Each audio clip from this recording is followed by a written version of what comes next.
This is Josiah Plays Game Design. Designing my pen and paper RPG, whose working title is Triskelion. Working title. Subject to change. Although I do like that name. It fits thematically with the cosmology of my world. Very much so. But might name it something else.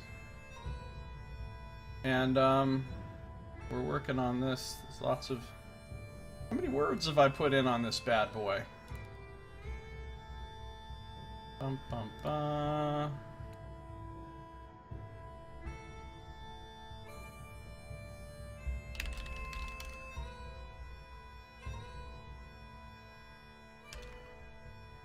Considering all of this is just notes for me, not even anything written out to be descriptive for real.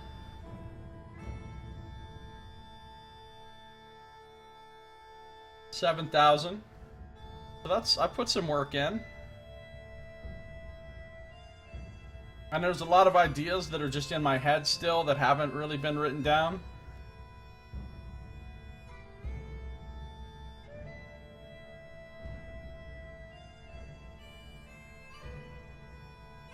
Stone Age. Lack of pure materials and the cost of production was the reason steel didn't come into mass production until early AD. Okay, that makes sense. You know, your name, Battlemaster, really makes me feel like I should trust what you have to say about these things. Like, this guy's name is Battlemaster. He probably knows some shit about historical warfare.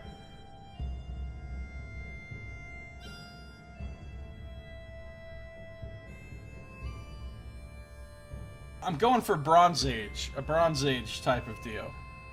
Like, but in my world, there's no metal at all. So it's not literally Bronze Age because there's no bronze. Everything is just made out of rock or parts of creatures.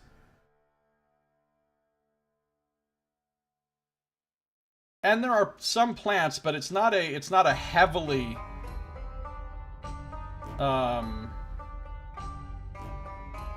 forested or heavily, what's the word I'm looking for? A heavily vegetated? That's not a word. A heavily planted? No. Anyway, what I'm saying is the world doesn't have a ton of plants. It has some, and a few of those are suitable for crafting stuff out of. But, like, there's not forests full of trees. People aren't building, like, towns out of tons of wooden buildings and stuff. Stuff would be built out of stone or out of, you know, like adobe type stuff or, you know, mud bricks or whatever. Intended to be Battle Hamster, but it was already taken? Oh no. Battle Hamster is a good name. Boiled leather. Yeah. Well, the thing that this world has that the real world didn't have is monsters. There's a lot of big crazy monsters around who have, you know, really, really tough, thick skin or like shells or hardened carapace or things like that, or super hard bones. Things that could be used to make stuff out of that would be much more resilient than making stuff out of the animals we have on Earth.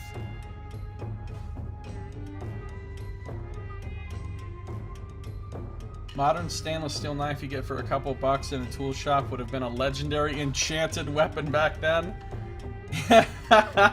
Yeah, that sounds true. Modern tools would probably completely amaze them. What sorcery is this?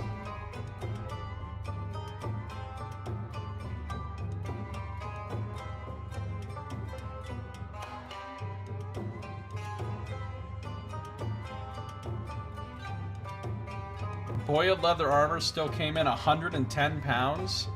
Holy shit. Really? That's a lot of leather. That's a lot of leather. Yeah, and they have magic to produce composite materials.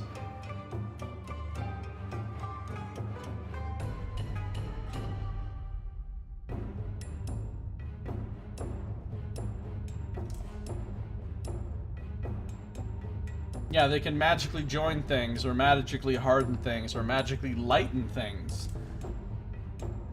Now, magic isn't super prevalent, especially nowadays. At this point in the world's history, the prevalence of paragons, which again is people who can use magic, has sharply declined.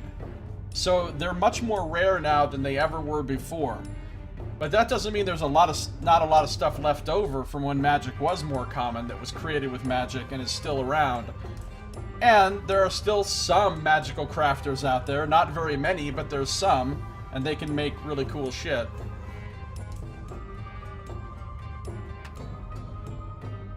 So I'm doing combat resolution breakdown right now. And now I forgot where it actually is in my document here.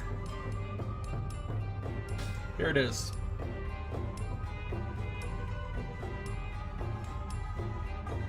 Alright, so you can do the read person or discern detail. Then after that, you actually make your attack roll.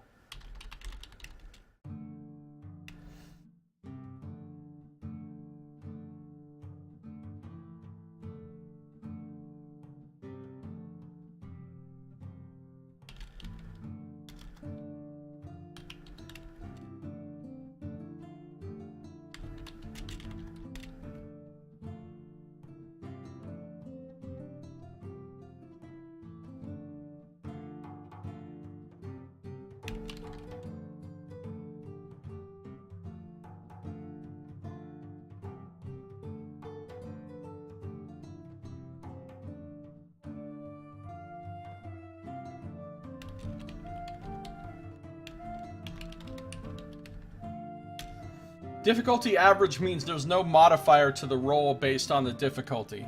It's plus and minus 0. So that means you roll a 1d6.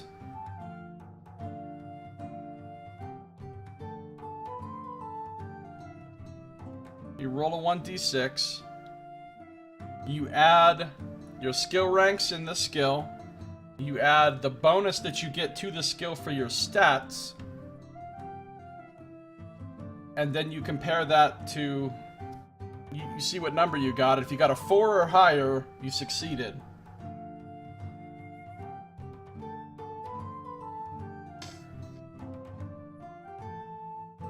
Maybe this shouldn't be difficulty average.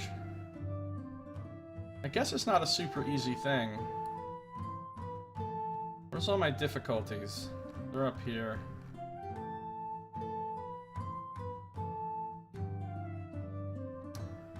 You missed the finale of Tides of Numenera? No, yeah, I don't mind. I loved it. I loved it. I thought it was great. I really enjoyed it all the way through, beginning to end.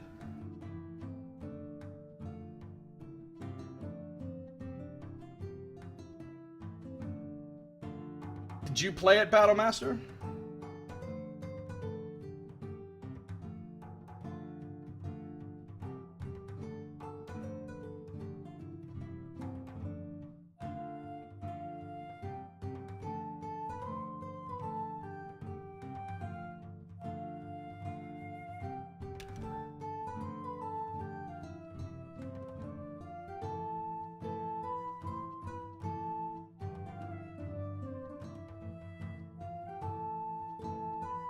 Who needs metal casting if you can cast chitin to carbon nanotube fiber?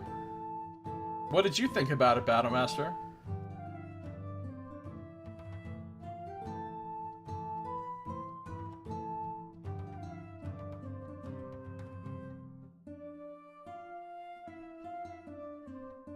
You loved it? Fantastic writing? I completely agree. The writing was great.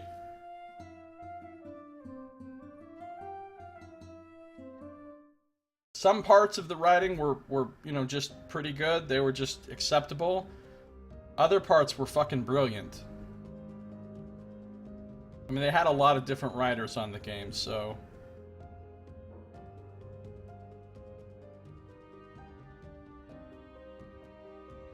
Appropriate combat skill.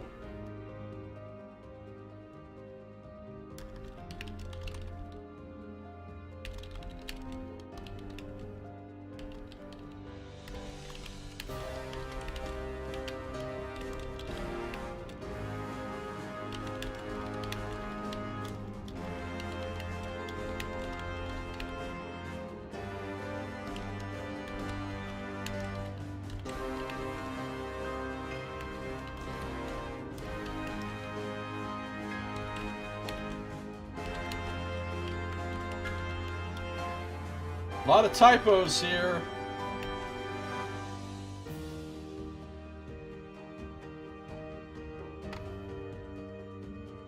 How long did it take you, Battle Master? Because it took me 118 hours.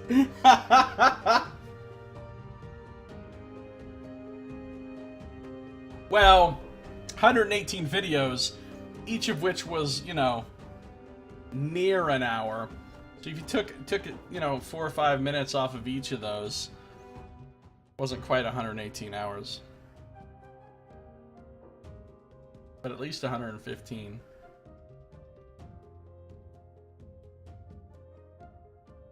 Yeah, now what, do I want to make the difficulty higher on this? Because otherwise...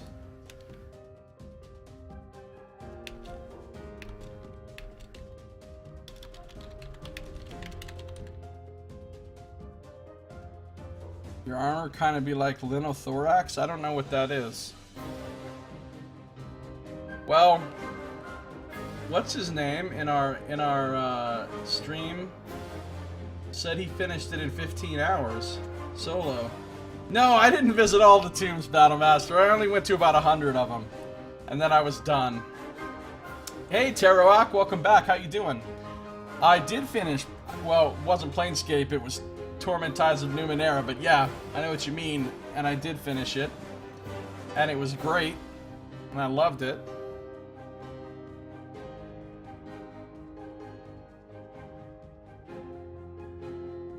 Yeah, I went to about 100 of the tombs, but I found out that I missed something, though, in one of those tombs. There's a guy in one of those tombs that I think gives you something, or has a side quest, or a mirror caster or something, in a specific tomb, somewhere in the 5,000s, that I never actually went to. Kind of like this.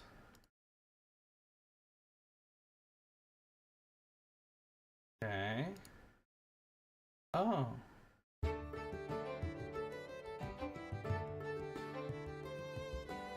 Just no metal, more leather. Yeah. I mean, at least some of the armor in the world would probably look a lot like this, yeah. Especially that of just common troops and stuff.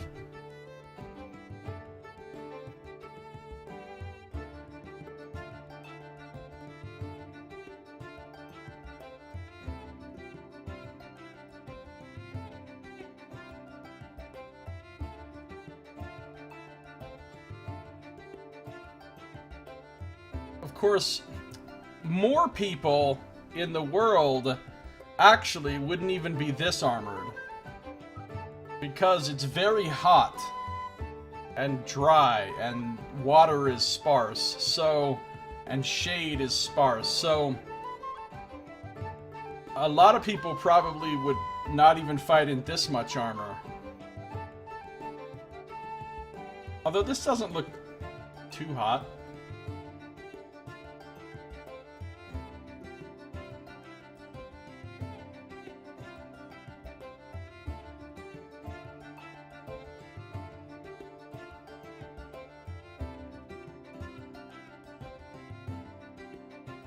You ended up around 40 to 50 hours?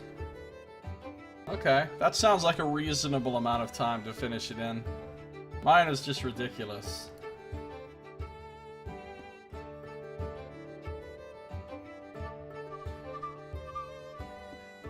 So what difficulty do I want to make this? Because here's the deal. On average, somebody's going to have at least a +2, if not +3 or +4 to this. So, they're like always going to be succeeding or critically succeeding if I make it average difficulty. I don't think it should really be opposed by anything.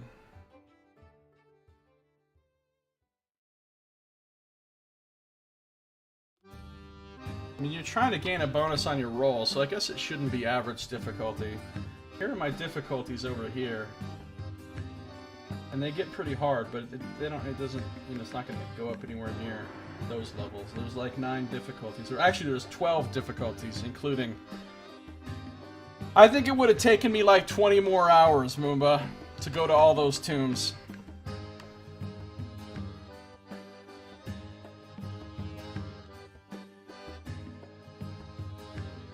you know, if we make it challenging,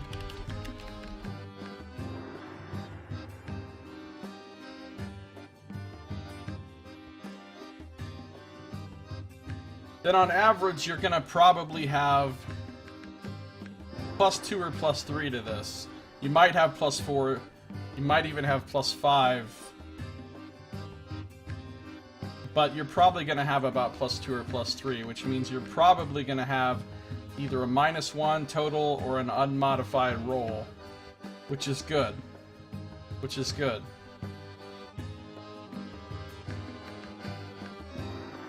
Now, what's the base difficulty just to hit someone?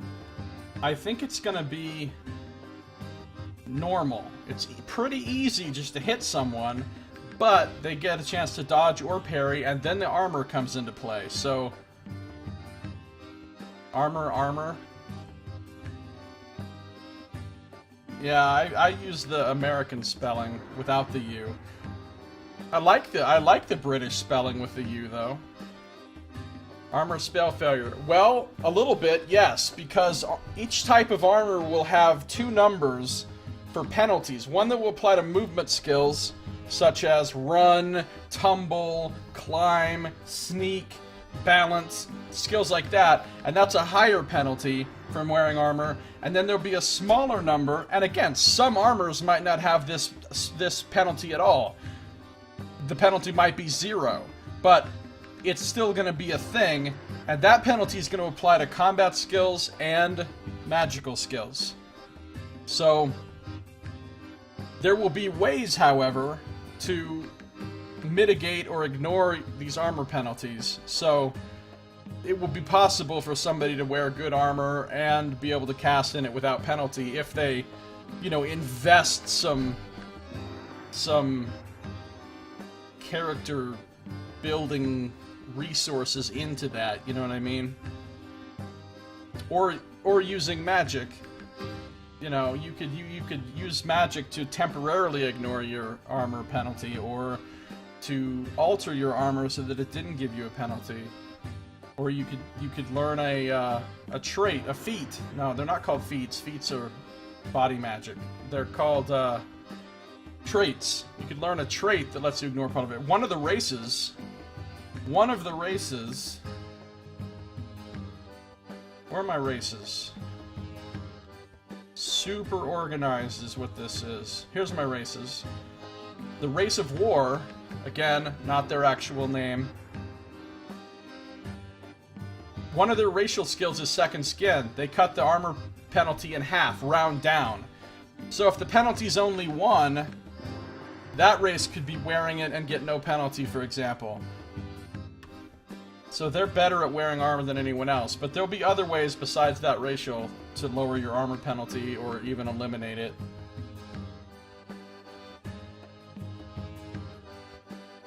But keep in mind, that penalty isn't just for spells, it's for fighting too. That penalty will apply to parrying, it will apply to dodging, and it will apply to hitting people. The more protective and heavy your armor is, the harder it's going to be compared to someone who's not armored to do those things. Unless you've specifically trained to counteract that, which would be reflected in a trait. So let's see. What do we got going on in the chat here? You made the mistake to play Mass Effect Andromeda right after Torment. Difference in writing quality is immense. It's really sad to see BioWare so low. That's sad to hear. Moomba says it's cheesy, has cheesy moments. Ryder's not a leader. Yeah, I don't like Ryder. Ryder doesn't seem like a good protagonist to me. Really? I didn't know Andromeda was made by a new studio with no connection to the old BioWare. That's interesting. What's up, Aaron Lore? How you doing? Welcome, Aaron Lore.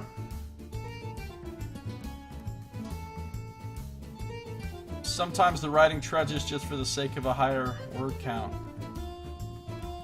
That sucks. Who needs armor? I fight naked and sling mud balls from my cock. Now that's what I'm talking about. That's the kind of magic I want to see people using in this game. Oh, did I not tell you guys about spear weaving? You don't just have to use one type of magic when you cast a spell or perform a feat. You can use more than one type of magic together at the same time if you make a check called Weave Spheres. It's just another skill.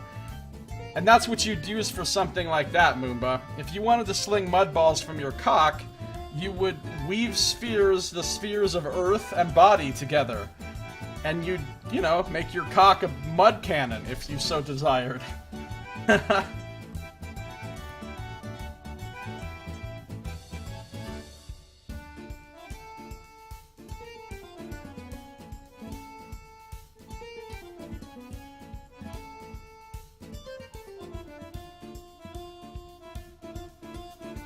You're suffering GI issues today, not fun.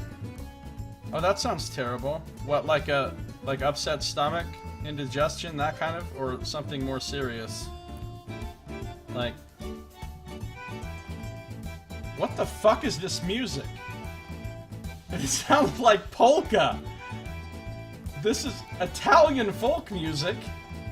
Oh, this looks like Venice. I've been there. All right, no. This one's done. We're going to the next song on the list. That needs to stop now. This is all Kevin MacLeod, Incompetech.com, royalty-free fantasy music.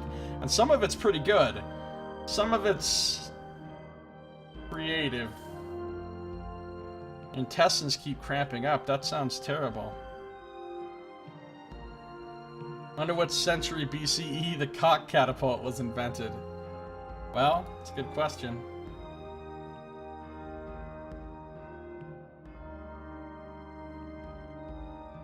Alright, what are we doing? We're trying to do the combat breakdown. But I can't. Okay, here we are. I need to organize this in some way. That would probably be a good thing to do. Irritable bowel syndrome? Yuck. That sucks.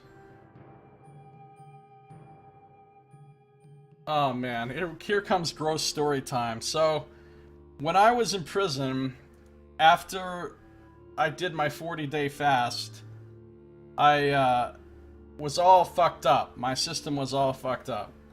Just, yeah, you heard that right, by the way. I did a 40-day fast when I was in prison. Where I just had water for 40 days. And I know you think that's not possible. It is. Lots of people have done it, in fact. But I had to prepare myself for it for a long time. I trained my body to fast over the course of more than a year before that, with doing lots of smaller fasts. And also I learned an important thing. Your body's primary fuel is not food, it's oxygen. If you fast, and all you do is lay around all day because you feel weak, because you have no energy, because you didn't eat, you're gonna get weaker and weaker and weaker. A wiki engine for organizing this? That sounds more complicated than something I know how to do. Although it does sound like a good idea. A wiki with all the hyperlinks and stuff would be pretty handy. But if you force yourself to get out there and exercise, and this is probably going to sound crazy to you, but not only did I fast for 40 days, I was running every day while I was fasting for 40 days. Now, I lost a lot of weight during that, and by the end, I pretty much looked like a cancer patient. My arms were super, super thin, and like, my forearms looked like sticks, my face was all sunken in, my hair was all falling out. I mean, I was not in a good shape from that. It was not healthy by any stretch of the imagination, but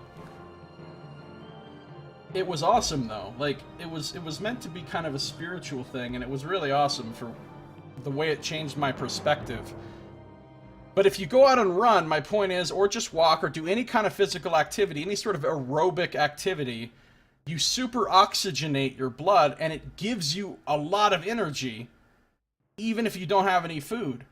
It's counterproductive. You would think, I don't have any food, I should be conserving my energy, I shouldn't be exercising. But it actually works the opposite. If you don't have food, be physically active, and you will be energized by the oxygen, even though you don't have food. It's true facts. Well, not anybody can survive for that long without food.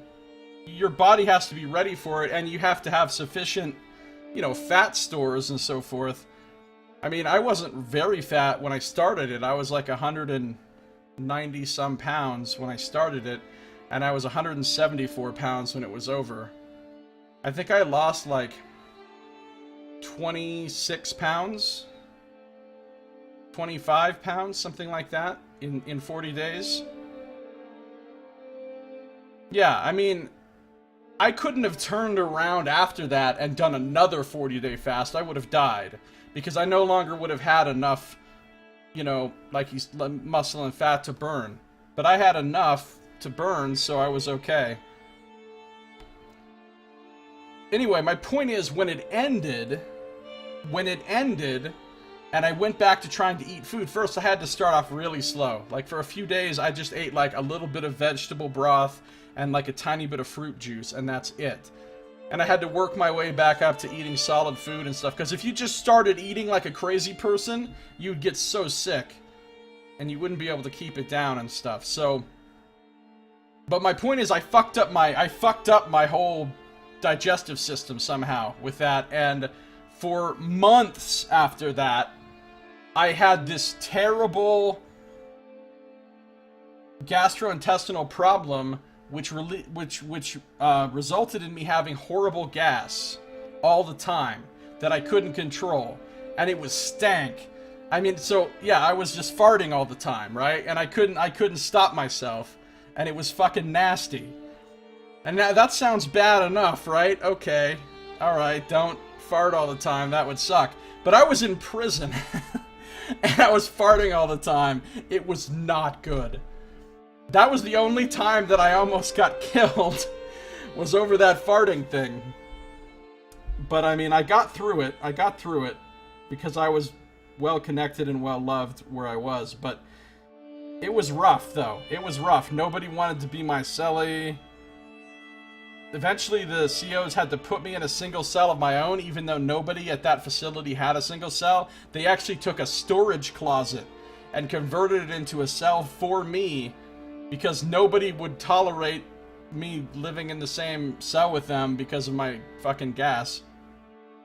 But eventually it went away and everything was fine. But, oh god, it was fucking horrible.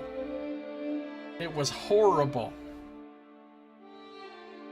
Anyway, that's my story about what Aaron Lore was talking about. Irritable bowel syndrome is what made me think of it. While I had incredibly irritable, fart-producing bowels for a while. Why did we universally vision wizards as old men with pointing hats? Because of Odin. Well, because of Gandalf, more directly, but Gandalf was based on Odin.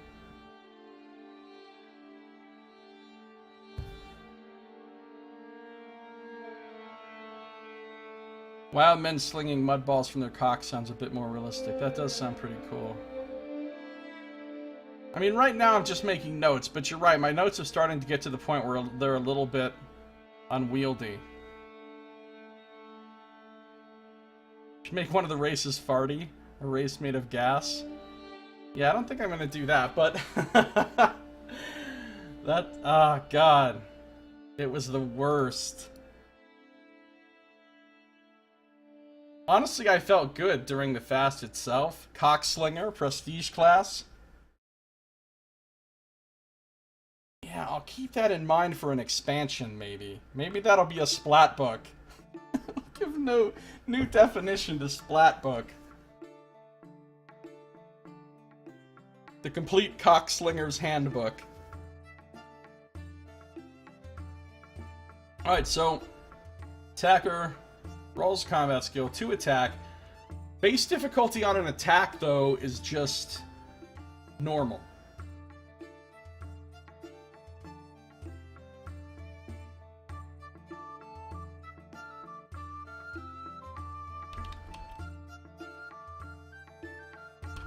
You notice I say base difficulty, because anytime you do anything, including attack or whatever, the difficulty could be made higher by factors, by complicating factors.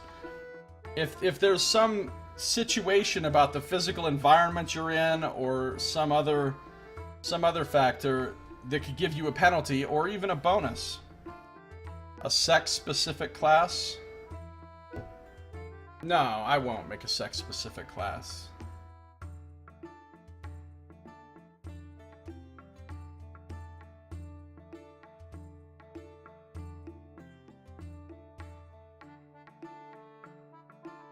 You'd have magic skills, you'd definitely be a rock star. That would be a good use of magic. I'll give you that. I'd be a superhero if I had magic skills. I wouldn't waste my time going and stopping little fucking muggers and armed robbers and like, you know, the little bullshit that the superheroes always seem to, like little small-time local criminals in my city. No. I would be going after fucking like major worldwide criminal organizations, like human traffickers, like the biggest human trafficking rings, and the biggest, like, most terrorizing drug cartels and stuff. So in other words, I wouldn't even probably be staying in my country very much. I'd be going to the places where those things are most concentrated and using my magic against them. 'Cause I think those guys are assholes.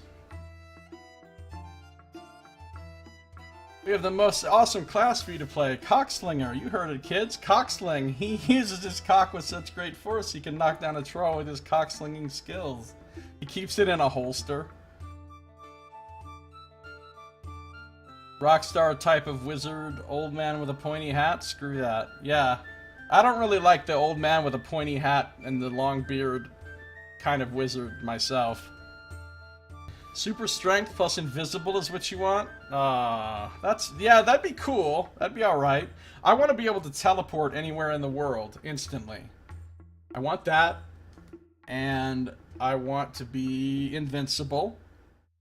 And I want to be able to heal people and raise the dead. And I want to be able to control people's minds. That's all. I'm not asking for much. You'd conquer the world, you all seem cool, so your deaths would be quick and painless. Thanks, man. I appreciate that. What's going on with the, Oh, we're done. We're at the end of the playlist. Come back to the top then, please.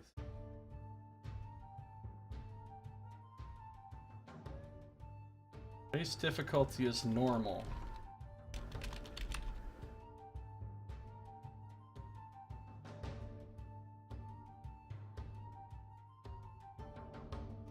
And there's also morale that gives you bonuses and penalties to any of these rolls as well. So if you have high morale, you get another bonus.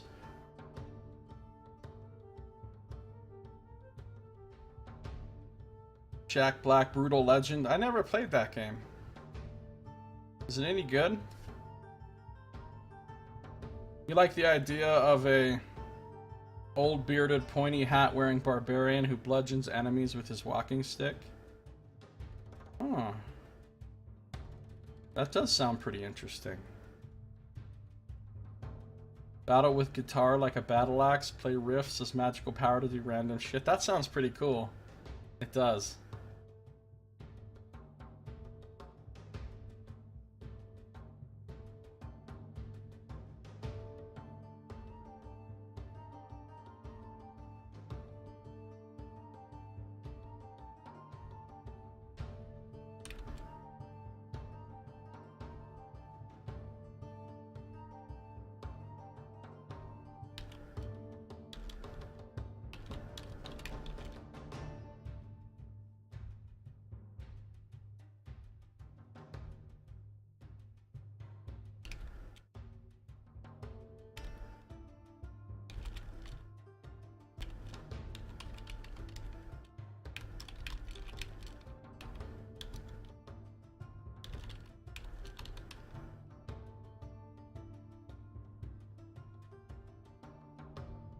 It's 2 AP, or 3, or 4, depending on how big your weapon is.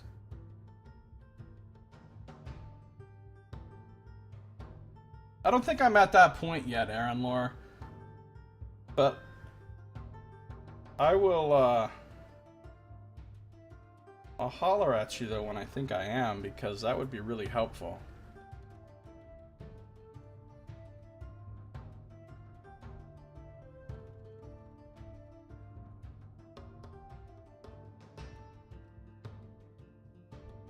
Like, I know how all these mechanics work in my head. It's hard sometimes, like, describing stuff. See, what I think is realistically going to happen if I ever take this beyond a level of just something that I'm going to run for myself is I'm going to have to hire a writer. Like, once I have everything done, the whole system is done, the whole description of everything in the setting is done, then I think I'm going to have to try to hire a writer to actually, like, write the book for reals, because I don't think I'm a good enough writer to actually write it, you know. And then I'll have to get some art and stuff, so I, you know, maybe run a Kickstarter or something. But that's a long way off. I mean, I really need to get a way more stuff done on it before I could. Plus, I need to play test it a whole bunch before even taking any steps like that, obviously. All right, so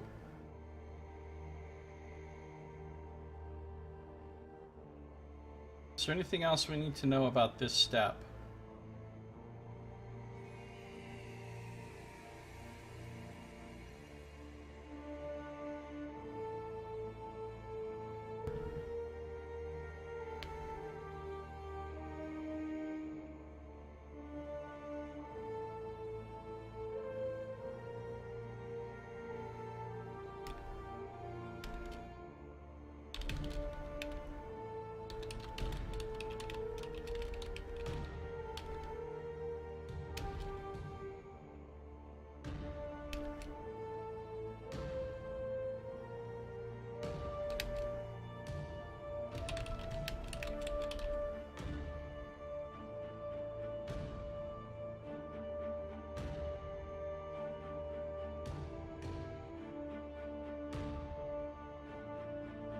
Wait, before we get to that, we've got a step.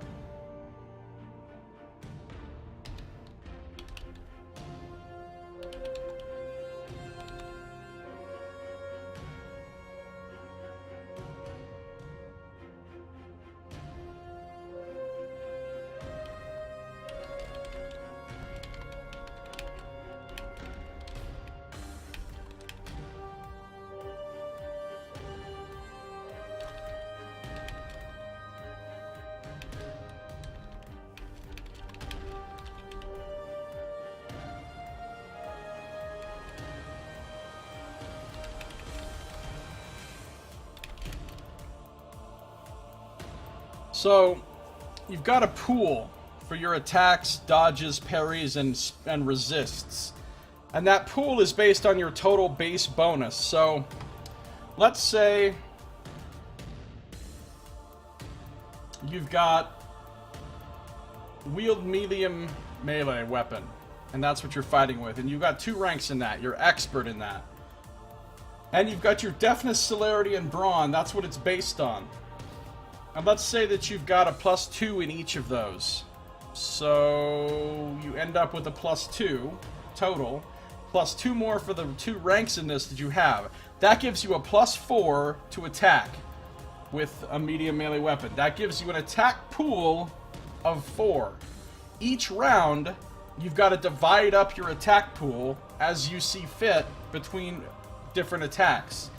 You can choose to put your entire attack pool into one attack and get your whole +4 and just swing once, or you could choose to swing twice and have a +2 on one and a +2 on the other, or a +3 on one and a +1 on the other, or you could attack 4 times but with only a +1 on each. So when you make an attack, you have to choose how much of that pool, and as soon as your turn starts again the next round, your attack pool refreshes. What if you dual wield weapons of different sizes? Your attack pool is based on whatever your highest. So whichever.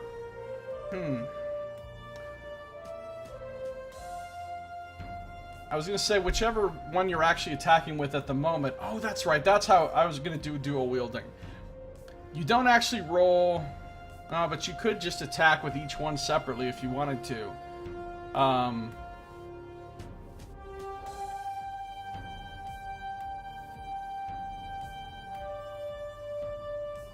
when you get them to stutter. Yeah. Well, what I was thinking was your attack pool and your... Oh, and you have a spell pool too. Yeah, because I had to think about it in terms of spells. Like, what if you have different ranks and different magics?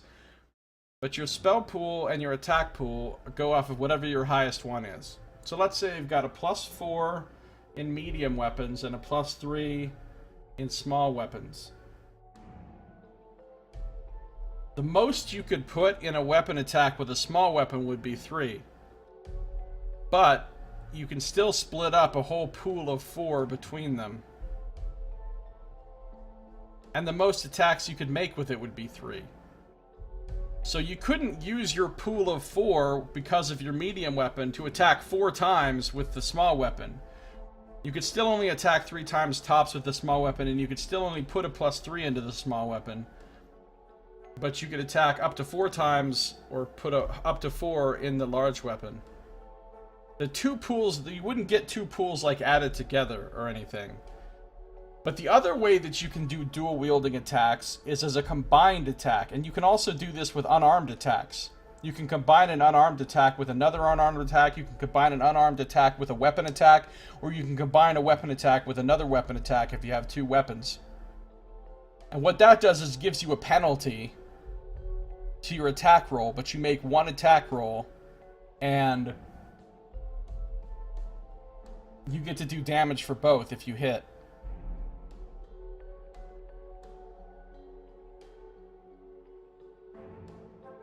A lot of this stuff is not quite written down yet.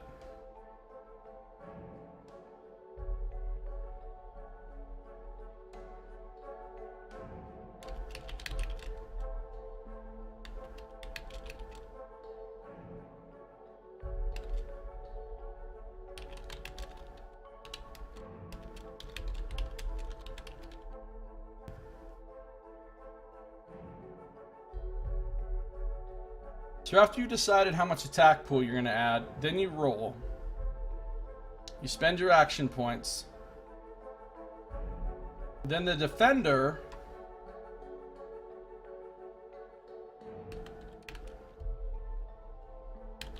whether to parry, dodge,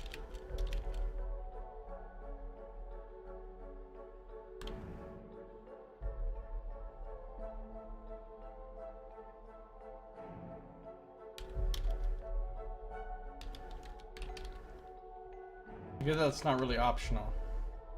Defender does have to make that choice. How many attacks can you combine? Just 2.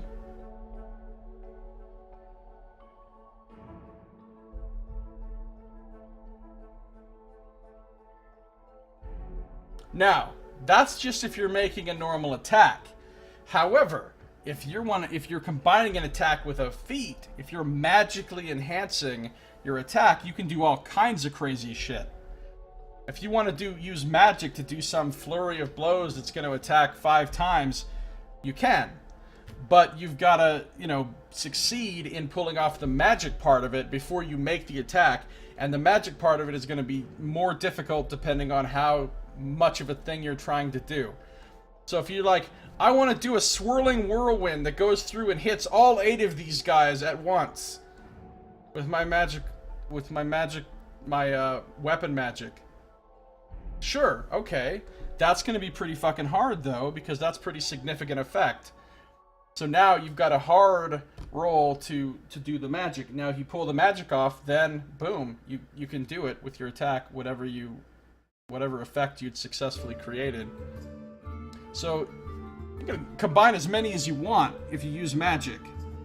If you can pull the magic off. Say you want a longsword and a dagger, what would the dual versus double wield thing be? Well, if you just want to attack with them separately, you can. Like, you could take your... Let's just say, sake of argument, you've got a +4 with both of those.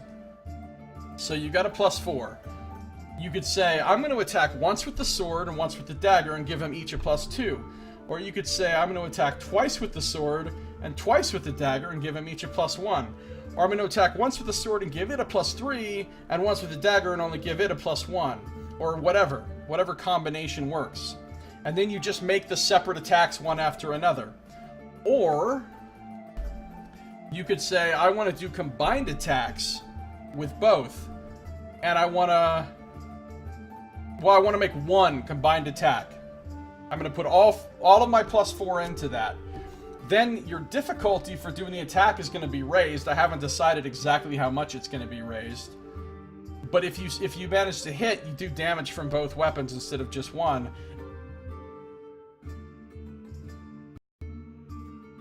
And I think as far as action points,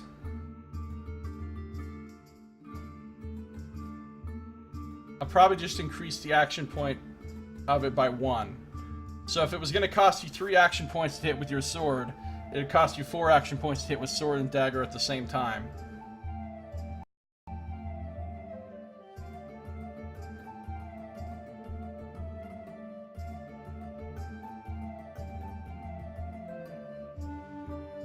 But see, the trick with this whole splitting up your pool thing is, this is what makes it important.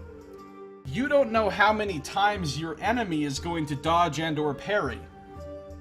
That's why you want multiple attacks, right? Because if you just attack once, then they could put all of their parry or all of their dodge into that and defend against it and make you miss. Or they might not, but you don't know. So if you say, I'm going to attack 3 times, hoping that my enemy is going to use up all of his parry or dodge, or both, and then maybe my 3rd attack he won't be able to parry or dodge, because you have to split up your parry and dodge pool exactly like you split up your attack pool. When somebody attacks you, you have to decide how much, am I going to parry or dodge? That's the step 4 we're on. Then once you've decided that,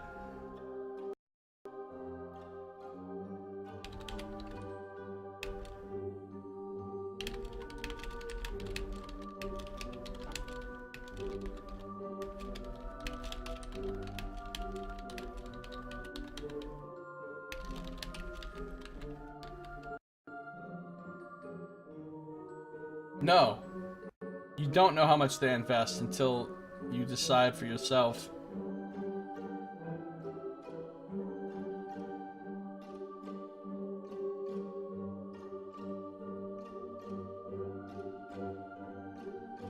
Although, maybe I'd let you decide. Maybe I'd let you know.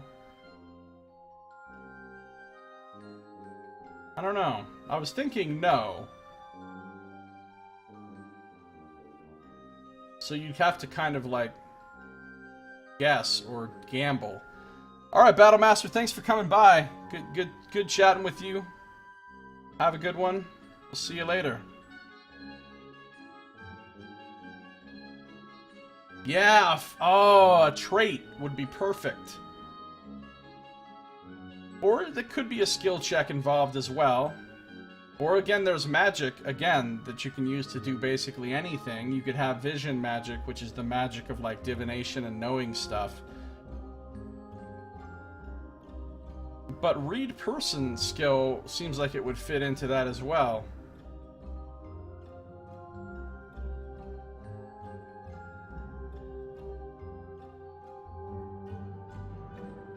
Like, we've already got assess opponent as a mechanic, as a thing you can do on your turn. So what if we said that if you assess your opponent successfully, for that round, you'll know how many points they're putting into attacks and defenses.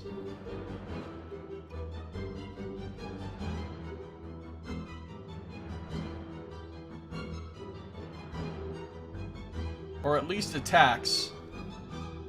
Knowing how many points they're putting into defense doesn't really work because you already had to decide how much you're assigning to the attack before they decide. So assessing your opponent could be a defensive thing as well, offensive and defensive. The only thing is you'd have to do it on your turn and you have to spend an action point to do it. But it'd be a very worthwhile thing to do at that point. Maybe even to spend enough action points to assess multiple opponents. You're going to have probably a lot of action points. Where's my thing about action points? You get total of their deafness, vigor, perspicacity, and sapience modifiers, plus 2 times celerity and wits modifiers, plus 3, minimum 3. But your average PC starting out probably is going to have about a +1 in every one of these. They're going to have 11 action points on average. That's just with a +1 in everything.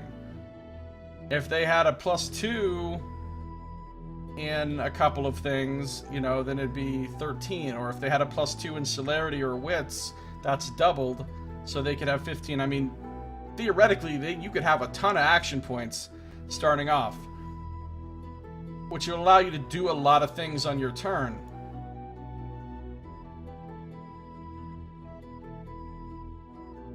So I like the assess opponent being not only a thing that helps you attack them, but a thing that helps you defend against them as well. But if they're attacking you before you've had a chance to assess them, then you're just screwed, because you haven't had a chance to size them up or really observe them, so you don't know how much they're putting into this attack. I think that works pretty well.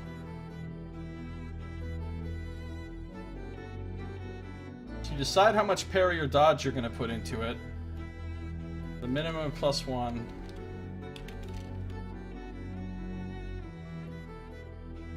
And a maximum of the base bonus.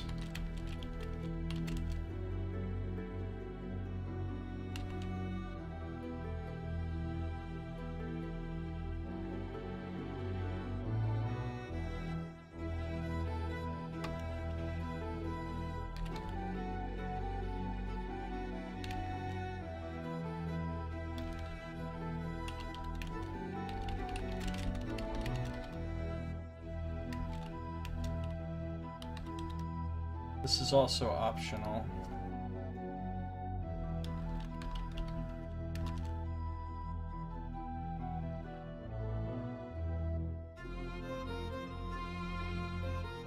So on this roll, you're not rolling against the base difficulty, you're rolling against their roll. And you have to equal or exceed it.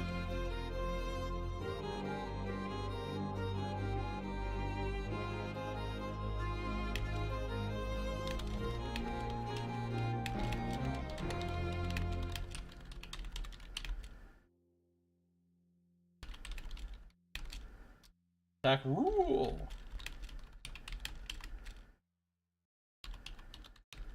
So if you parry or dodge and you equal or exceed their roll, you completely negate the attack. Only if there was no parry or dodge. Gotta run to the restroom. You hate your... Oh, man. Sounds terrible, man. Sorry to hear about that.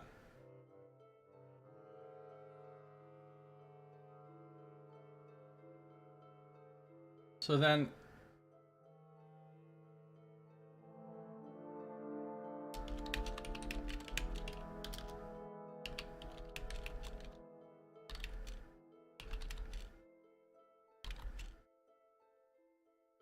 the attack roll was a modified 4 or 5.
Right, so your attack roll is also your damage roll.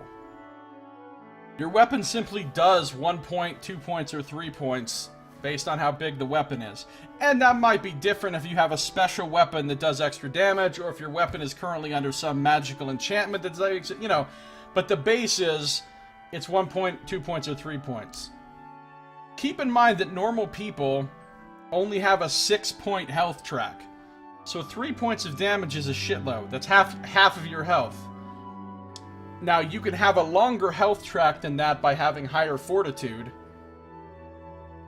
But even so, even with really high fortitude, your health track isn't going to be much longer than like 10 or 12.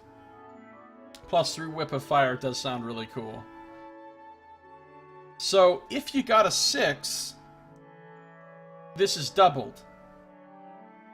And if you got a 7 or higher, you add another point on for every... So, let's say you got a modified 8 on your attack roll with a large weapon. Well, the large weapon does 3. It's doubled for a crit, which is the 6 result, which now you're doing 6. And you have 2 points on top of that, so now you're doing 8. 8 damage on that roll. Or if it had been a dagger and that had happened... You'd have a 1, doubled 2, and with 2 extra points, it'd be 4 points of damage with a dagger. So, pumping up your attack roll higher also lets you do more damage. So it can be worth it to put all your points into one attack instead of spreading it out among smaller attacks. Because you're more likely to beat their parry and dodge, and you're more likely to do extra damage.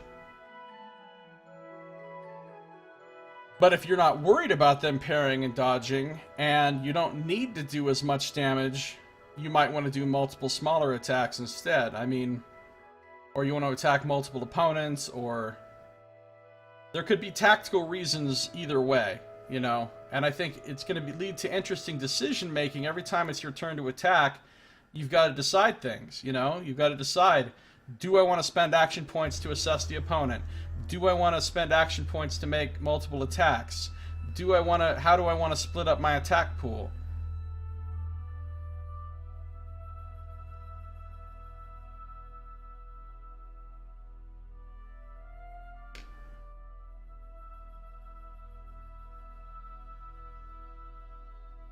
Area weapon attacks? Hadn't thought of that.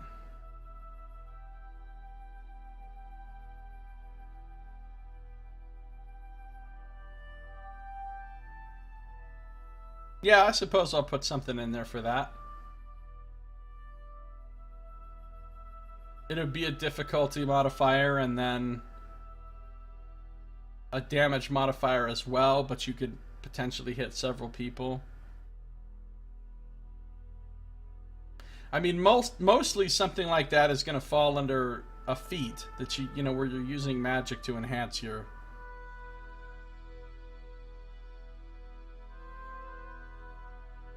In fact, it'll probably all fall into a feat. It'll probably all be magical. Because realistically, if you're not using magic to enhance yourself at all, the thought of actually hitting multiple people for damage with one swing seems unlikely, because isn't the first guy you hit realistically going to stop your weapon?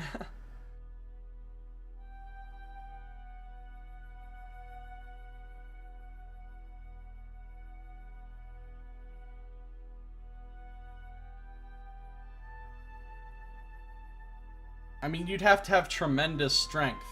But I could make it an option, something you can try. It'll be significantly more difficult than And because it would be difficult, people would generally then choose to use magic to enhance themselves to do something like that. Unless the weapon's a lightsaber or whatever.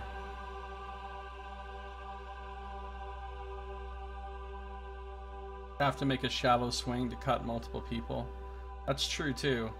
Unless you're literally cleaving all the way through people. At that point, you know.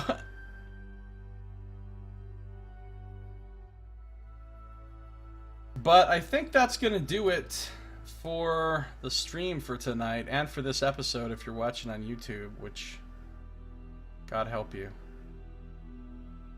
So if you are watching on YouTube, thanks for watching.